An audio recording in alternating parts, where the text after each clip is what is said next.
بسم اللہ الرحمن الرحیم۔ السلام علیکم ناظرین، میں واسمہ شرازی۔ پروگرام ہے فیصلہ آپ کا۔ پروگرام میں آج ہم بات کریں گے خیبر پختونخوا میں دہشت گردی کی نئی لہر، بلکہ پاکستان میں نئی لہر جو آئی ہے اس کے حوالے سے، اور یہ دلدوز واقعہ جو کل ہوا تھا جس میں کہ اب تک جو ہے ہلاکتوں کی تعداد 100 سے بڑھ چکی ہے، بہت سارے ابھی بھی ملبے کے نیچے ہیں، زخمی بھی بہت کرٹیکل کنڈیشن کے اندر ہیں، جو کہ آج رانا ثناء اللہ صاحب نے ایوان میں بتایا ہے قومی اسمبلی کے۔ یہ صورتحال پاکستان کے لیے گو کہ نئی نہیں ہے، لیکن ہر واقعہ، ہر نیا واقعہ نئے زخم ہمارے قوم کے اوپر اور ہمارے اوپر لگا رہا ہے۔ ظاہر ہے کہ اس کا تدارک کرنا چاہیے، اور اس تدارک کے لیے اگر آپ پیچھے مڑ کے دیکھتے ہیں تو بہت سارے جو معاملات ہیں وہ دیکھنے کو ملتے ہیں۔ خاص کر کے اگر آپ دیکھیں، آج خواجہ آصف صاحب نے ایوان کے اندر خطاب کیا، انہوں نے کچھ اہم باتیں کی۔ انہوں نے یہ کہا، کچھ انکشافات کیے کہ بہت سارے دہشت گرد جو تھے وہ پاکستان میں تب آئے جب افغان طالبان جو ہے وہ اقتدار سنبھال رہے تھے، اور پاکستان کے اندر یہ کوئی 4.5 لاکھ کے قریب لوگ تھے جو کہ آئے۔ کافی انکشافات بھی ہم ان کو کہہ سکتے ہیں، لیکن اہم بیان تھا جو کہ وزیر دفاع خواجہ محمد آصف صاحب نے دیا ہے۔ انہوں نے آج پارلیمان میں کیا کہا ہے وہ ذرا سنیے گا۔ 4.5 لاکھ افغانی جو ہے پچھلے سال 1.5 سال کے اندر ویلڈ ڈاکومنٹس پہ پاکستان آیا اور واپس نہیں گیا۔ کون میں دہشت گرد ہے، کون نہیں دہشت گرد ہے، یہ میں کچھ نہیں کہہ سکتا اس کے بارے میں۔ ہمارے یہاں پہ ڈالر کی کرائسس ہوئی، بوریاں بھر بھر کے افغانستان جو ہے ڈالر گیا۔ ٹرانزٹ ٹریڈ ہم نے الاؤ کی ہوئی ہے۔ یہ سارا ایک بھائی کے لیے دوسرا بھائی مدد کر رہا ہے، لیکن ان کی سرزمین جو ہے انہوں نے دوحہ معاہدہ پہ انہوں نے دستخط کیے ہوئے ہیں کہ ان کی سرزمین جو ہے کسی ہمسائے کے خلاف دہشت گردی کے لیے استعمال نہیں ہوگی۔ لیکن کیونکہ یہ لوگ ان کے ساتھ جنگ میں شریک رہے ہوئے ہیں، جو جنگ انہوں نے لڑی امریکہ کے خلاف اور امریکہ کے اتحادیوں کے خلاف، وہ ان کا قرض اتار رہے ہیں۔ ان کو پاکستان میں جو کچھ بھی کر رہے ہیں، سرحد پار سے جو کچھ بھی ہو رہا ہے، وہ اس سے صرف نظر کر رہے ہیں۔ بڑے واشگاف لفظوں میں خواجہ محمد آصف شکوک اور شبہات اٹھا رہے ہیں پچھلے دور کی جو پالیسی ہے اس کے حوالے سے، اور یہ لوگ جب پاکستان میں داخل ہوئے مبینہ طور پر اس کے حوالے سے بھی سوالات جو ہیں وہ اٹھا رہے ہیں، لیکن اس کا جواب کون دے گا، یہ بہت اہم سوال ہے۔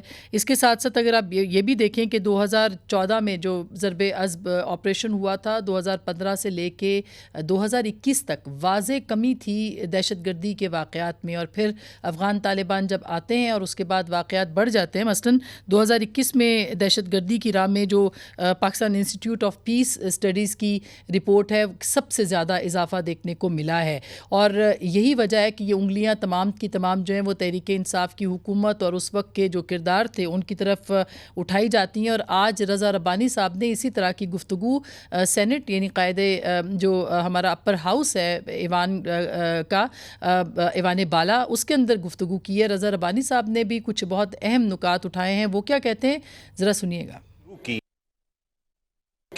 یہ اس کی بنیاد ہے۔ کچھ ہزار لوگوں کو ٹی ٹی پی کے آنے دیا گیا اسلحے کے ساتھ، کہا گیا کہ یہ گڈ طالبان ہے، ان کو یہاں پہ ریہیبلیٹیٹ کیا جائے۔ نہ پارلیمان کو کانفیڈنس میں لیا گیا، نہ پاکستان کے عوام کو کانفیڈنس میں لیا گیا۔ جو ایک میٹنگ نیشنل سیکیورٹی کونسل کی ہوئی، اس میں بھی یہ کہنا بالکل غلط ہے کہ پارلیمانی کمیٹی کی اجازت لی گئی، پارلیمنٹری انکوائری ہونی چاہیے on the decision that was taken by the government. What was the legal sanctity of that جرگہ جس نے جا کے وہاں پہ گفتگو ان کے ساتھ کی۔ 8 تاریخ کا جوائنٹ سیشن، یہ جو ٹیررزم کی پالیسی ہے اس کو اس میں ڈسکس کیا جائے، کمیٹی آف دا ہول میں بلایا جائے، تاکہ یہاں پہ بیٹھ کے ایک سیر حاصل گفتگو ہو سکے on the basis of which the new policy on terrorism can be formulated۔ ایک نیشنل ڈائیلاگ کریں ٹرائیکوٹمی آف پاور کا۔ میاں رضا ربانی بھی ایگزیکٹلی وہی بات کر رہے تھے کہ ٹی ٹی پی کے لوگوں کو پاکستان آنے دیا گیا، پارلیمانی کمیٹی نے کوئی فیصلہ کیا تھا، سیکیورٹی کمیٹی نے، لیکن وہ کس نے فیصلہ کیا تھا، اور اب ایک پارلیمانی کمیٹی انکوائری کے لیے بنائی دینی چاہیے، اور کمیٹی جو ہے اس کو پورے ہاؤس کی کمیٹی میں کنورٹ کر کے اس کے اوپر بات چیت جو ہے وہ کرنی چاہیے۔ یہ بھی یاد رہے کہ اس سے پہلے عمران خان صاحب جو ہے وہ بھی سیٹلرز کی بات کرتے رہے ہیں، وہ 2-3 اپنے اہم انٹرویوز کے اندر یہ بات کہتے رہے ہیں کہ سیٹل کرنے کا معاہدہ معاہدہ کیا گیا تھا، لیکن عمران خان صاحب کو اب ان سوالوں کے جواب ضرور دینے پڑیں گے کہ وہ سیٹلرز جو تھے وہ کون تھے، وہ کس نے معاہدے کیے، اور ان معاہدوں کی قیمت تو کہیں آج نہیں چکائی جا رہی. کیا کہا تھا عمران خان صاحب نے، ذرا سنیے گا ایک مرتبہ پھر. ان کی ری سیٹلمنٹ پہ ہم نے پیسہ خرچ کرنا تھا. لوگ جو واپس آ رہے ہیں جن میں سے 5 سے 7 ہزار فائٹر ہیں، ان کو ری سیٹل کرنا تھا ہم نے وہاں. یہ جب واپس آئیں گے مشکلیں پڑیں گی، وہ سب پتا تھا، لیکن کیا کرتے ہیں، انہوں نے آنا تو واپس ہی تھا. یہ ٹائم تھا ان کو توجہ دینے کا وہاں. یہ ٹائم ان کو توجہ دینے کا تھا. لیکن دلچسپ بات یہ کہ 2021 کے اندر افغان طالبان جو ہیں انہوں نے کنٹرول سنبھالا اور 2022 میں عمران خان صاحب کی حکومت رخصت ہوئی. لیکن اس پورے ٹائم کے دوران توجہ کیوں نہ دی گئی، اور اگر دی گئی تو کس سطح پہ دی گئی؟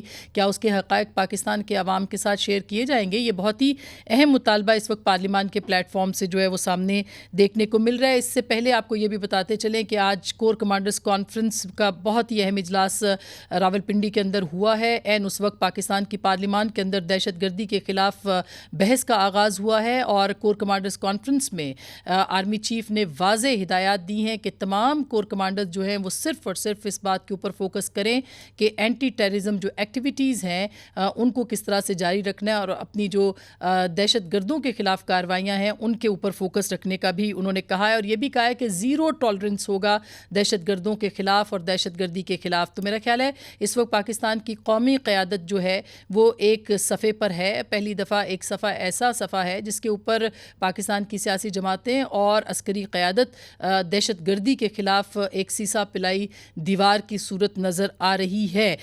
کیا ہوگا اس حوالے سے بھی ہم بات کریں گے آج کے اس پروگرام کے پہلے 2 حصوں میں، اور پھر آگے معیشت کی بات بھی ہوگی. لیکن کیسے یہ واپس دہشت گردی آئی ہے، کہاں سے آئی ہے، کون لایا ہے، کون سا معاہدہ تھا، اس معاہدے کے کیا اثرات تھے، کس طرح سے ری گروپنگ ہوئی ہے.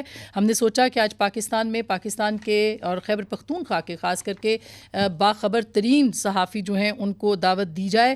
ہمارے ساتھ جناب محمود جان بابر صاحب ہیں. آپ BBC اردو کے لیے لکھتے بھی ہیں اور سینئر ترین صحافیوں میں آپ کا شمار ہے. بہت بہت شکریہ محمود جان بابر صاحب. فخر کاکا خیل صاحب جو کہ آپ ان کو پڑھتے بھی ہیں، دی نیوز کے اندر لکھتے بھی ہیں، اور گہری نگاہ ہے ان کی بھی پاکستان کے حوالے سے، اور خاص کر کے جو ان علاقوں کے اندر دہشت گردی کے اوپر بھی یہ کور کرتے رہے. بہت بہت شکریہ. عادل شاہ زیب اگین ایک بڑا نام ہے پاکستان کی صحافت کا، سینئر صحافی، ڈان نیوز سے وابستہ ہیں، اپنا پروگرام بھی کرتے ہیں، اور آج بہت خوب لکھا ہے انہوں نے انڈیپینڈنٹ اردو کے اوپر بھی. بہت شکریہ آپ سب لوگوں کا. عادل، سب سے پہلے میں آپ کے پاس آنا چاہتی ہوں، یہ بتائیے گا کہ آپ کو کیا لگتا ہے یہ جو کنسرنز ہیں، یہ جو پارلیمان کے اندر تقاریر ہوئی ہیں، یہ تو ایک واضح بات بتا رہی ہیں کہ پچھلے چند عرصے یا پچھلی حکومت کی جو پالیسیز تھیں جس کا اظہار عمران خان صاحب مختلف مواقع پہ کرتے رہے، ان کا جو فیصلہ تھا کہ سیز فائر کیا جائے، ان سے نیگوشیٹ کیا جائے طالبان کے ساتھ، کیا آپ کو لگتا ہے کہ وہ درست فیصلہ تھا، خاص کر کے اب جب کہ خراسانی گروپ نے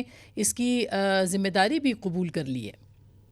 دیکھیں آسما، پہلے تو انتہائی افسوسناک واقعہ میرے خیال میں کہ سانحہ آرمی پبلک سکول کے بعد یہ دوسرا دہشت گردی کا بڑا واقعہ، اور انفارچونیٹلی میرے شہر پشاور میں ہی ہوا. تو کل جب میں یہ کالم لکھ رہا تھا تو میری بالکل انگلیاں جو تھیں وہ لرز رہی تھیں، اور بڑی مشکل سے کل میں نے پروگرام کیا. دیکھیں 100 جوانوں کی لاشیں اٹھانا جو ہے، یہ 100 گھر برباد ہو چکے ہیں، لیکن اس کی پوری ذمہ داری جو ہے یہ ہماری جو پالیسیز رہی ہیں، جو کورس کریکشن ہم نے نہیں کیا. جب ہمارے جیسے لوگ چیخ کر کہہ رہے تھے کہ دیکھیں افغانستان میں طالبان آ گئے ہیں اور کلعدم تنظیمیں، یہاں پر شدت پسند تنظیمیں TTP کی صورت میں وہ مضبوط ہوں گی، اور اس کی بڑی وجہ یہ ہے کہ یہ جتنے بھی شدت پسند اور دہشت گرد ہیں یہ 20 سال شانہ بشانہ امریکہ کے خلاف افغان طالبان کے ساتھ ان کی لڑائی میں شامل رہے ہیں.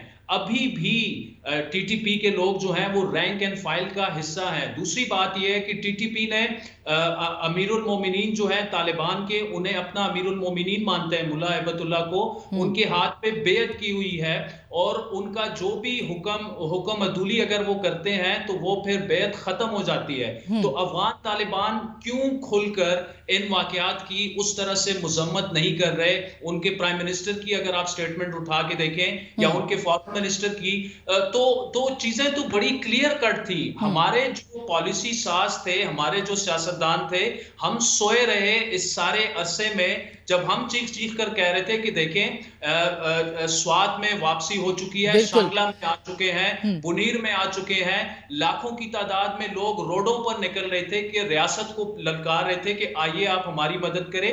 یہ دوبارہ سے آ گئے ہیں, ان کی ایکٹیویٹی شروع ہو چکی ہے. لیکن ہمارے سابق وزیر اعظم صاحب جو تھے اس وقت طالبان کو یہ سمجھتے تھے کہ غلامی کی زنجیریں وہ توڑوا رہے ہیں. دیکھیے اب ایک پروگرام سے پہلے آپ سے بات ہو رہی تھی, شیخ رشید صاحب انٹیریئر منسٹر تھے, 22 فروری کو ان کی ایک سٹیٹمنٹ ہے پنڈی میں انہوں نے دی تھی کہ دہشت گردی کے واقعات بڑھیں گے. تو جب آپ کو پتا تھا بڑھیں گے, اس کے بعد آپ نے کس مینڈیٹ کے تحت آپ گئے اور ٹی ٹی پی کے ساتھ آپ نے معاہدہ کیا؟ بالکل یہ بات درست ہے. میرے پروگرام میں بھی آن دا ریکارڈ انہوں نے یہ بات کی تھی کہ دہشت گرد یہاں پہ داخل ہو چکے ہیں. فخر, آپ بتائیں گے کہ یہ ری گروپنگ کی بھی بات ہو رہی تھی اور بہت عرصے سے آپ لکھ بھی رہے تھے اس کے اوپر. کیا خیبر پختونخوا حکومت کو اور جو اس سے پہلے یہاں پہ فیڈرل گورنمنٹ تھی عمران خان صاحب کے پاس, ان کو یہ بات نہیں پتہ چلی کہ یہ ری گروپنگ ہو رہی ہے؟ یہ راتوں رات تو نہیں ہو سکتی. کچھ بتائیں گے آپ کہ کب یہ معاملہ شروع ہوا, لوگوں کے نے نوٹس کب کرنا شروع کیا؟ جیسے ابھی عادل نے بتایا کہ لوگ تو سڑکوں پہ نکل آئے تھے. دیکھیے آسما, میں نے کل سے ٹھیک 1 برس قبل 30 جنوری 2022 کو دا نیوز کے ہی پیجز پر لکھا تھا اس حوالے سے کہ کس طریقے سے افغانستان کے اندر اور افغانستان سے ملکہ پاکستانی علاقوں میں کیا اثرات اس کے مرتب ہوں گے. لیکن اصل بات یہ ہے کہ یہ ان کی ریگروپنگ, جیسے پھر ہم نے اگست 2022 میں دیکھا کہ سوات کے اندر وہ آئے, خصوصاً اس وقت جب جنرل فیض کی جانب سے اور پی ٹی آئی حکومت کی جانب سے ان کے ساتھ مذاکرات کی بات شروع کی گئی. اور اس کے بعد ایک ایڈجسٹمنٹ کے تحت 100 یا 100 سے زائد جو زیر حراست طالبان قیدی تھے ان کو بھی رہا کر دیا گیا. ہمیں کہا گیا کہ جذبہ خیر سگالی کے تحت رہا کیا جا رہا ہے. سوات میں پھر جب لوگ آئے, سوات سے ملکہ باجوڑ میں اور ان علاقوں میں جب لوگ آئے تو پھر لوگ سڑکوں پر نکلے, جس کے بعد کافی حد تک وہ چیز رک گئی. لیکن آسما, یہاں ایک چیز انتہائی ضروری ہے. ایک ہوتے ہیں واقعات, ایک ہوتے ہیں معاملات.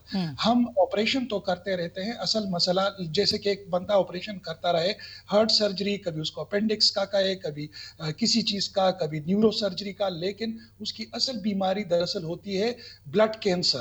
تو ہمیں جو موجودہ حالات کو اگر ہم دیکھیں تو جو معاملات ہیں, میرے خیال میں ہمیں ان کے اوپر توجہ دینی چاہیے. اس وقت آپ کے پڑوس میں افغانستان کے اندر خود امریکی ڈیفنس کمیٹی, جو کانگریس کی کمیٹی ہے, ان کا یہ ماننا ہے کہ $7 ارب کا اسلحہ افغانستان میں وہ چھوڑ کے گئے ہیں.